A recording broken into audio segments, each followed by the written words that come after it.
8वीं क्लास के सभी छात्रों का संस्कृत की कक्षा में हार्दिक स्वागत है। हम पढ़ रहे हैं कर्म कारक।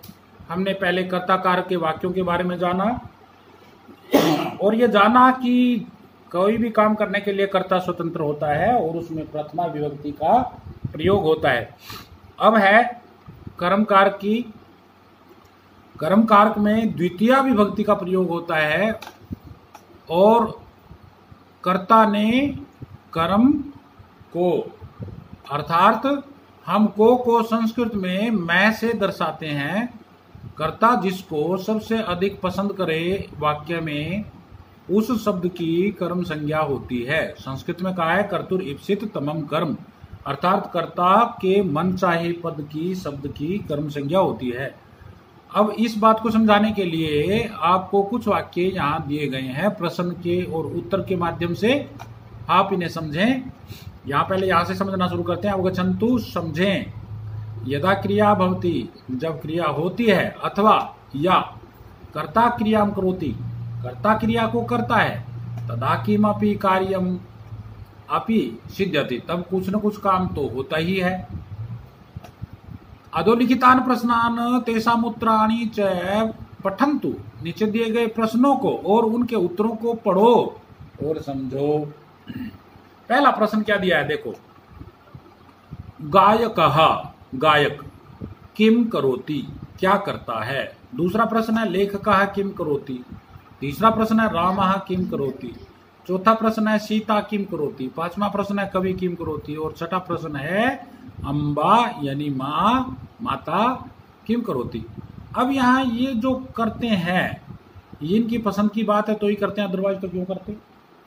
अब जैसे पहले गायक है, वो भजन गा सकता है, वो कविता गा सकता है, परंतु यहाँ वाक्य में उसको गीत पसंद है, इसलिए गायकः गीतम गायति। तो यहाँ गीत को हमने गीतम बनाया है, इसकी कर्म संज्ञा हो गई। इसमें दूसरी विभक्ति गीत के आगे हमने मैं कारक, कर्ता ने कर्म को मैं में लिखते हैं संस्कृत में, तो यहाँ गीतम गायति, तो गीत की कर्म संज्ञा है और इसमें दूसरी विभक्ति का प्रयोग किया गया है। लेखकः लेखम लिखती, तो लेख की कर्म संज्ञा हुई और लेख में दूसरी होगी लेखम। रामः वस्त्रम धारयति, राम वस्त्र को धारण करता है, पहनता है, तो राम वस्त्र की दूसरी विभक्ति बनी वस्त्रम।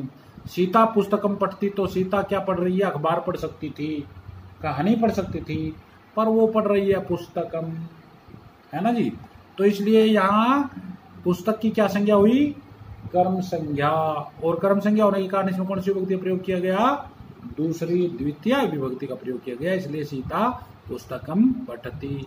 कवि कविताम रचयति, कवि किसको रच रहा है, कविता को। अम्बा भोजनम पस्ति, माता खाना बना रही है, तो यहाँ भोजन में दूसरी विभक्ति का प्रयोग हुआ, माता भोजन को, कर्ता ने कर्म को बनाती है, पकाती है।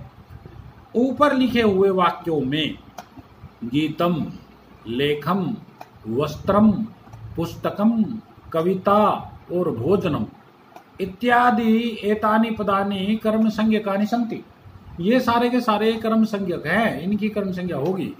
किम इति प्रश्नानाम यानी उत्तराणि सन्ति, ये जो किम किम किम करके दे रखा है, इस किम के जितने भी उत्तर हैं, तानि कर्म संज्ञक कर्म कारकानि सन्ति, वे सारे के सारे कर्म संज्ञक हैं।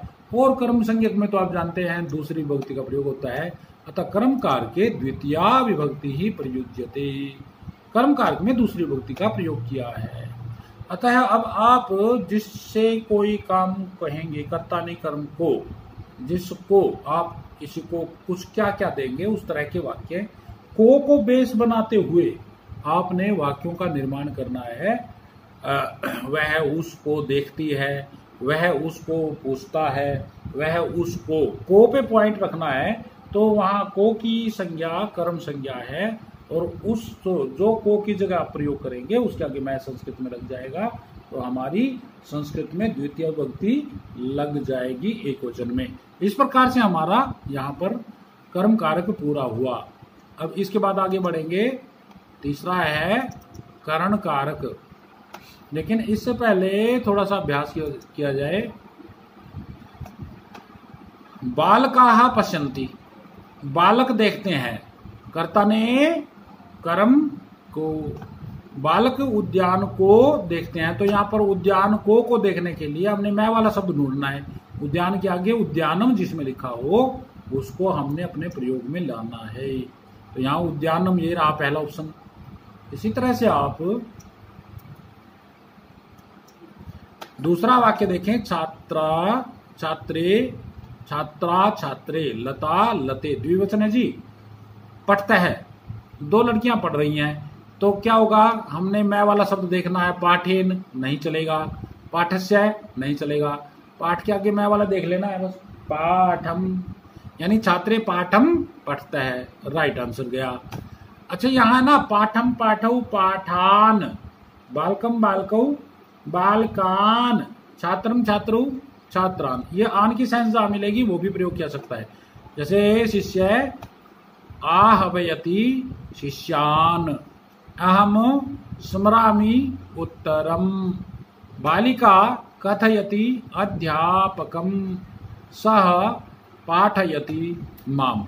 इस तरह से आगे के रिक्त स्थान आप आपकी पुस्तक में पेज नंबर 35 में क्वेश्चन नंबर 2 के तहत जिसमें कुछ विभक्ति कारक दिए गए हैं वो आप तैयार करेंगे।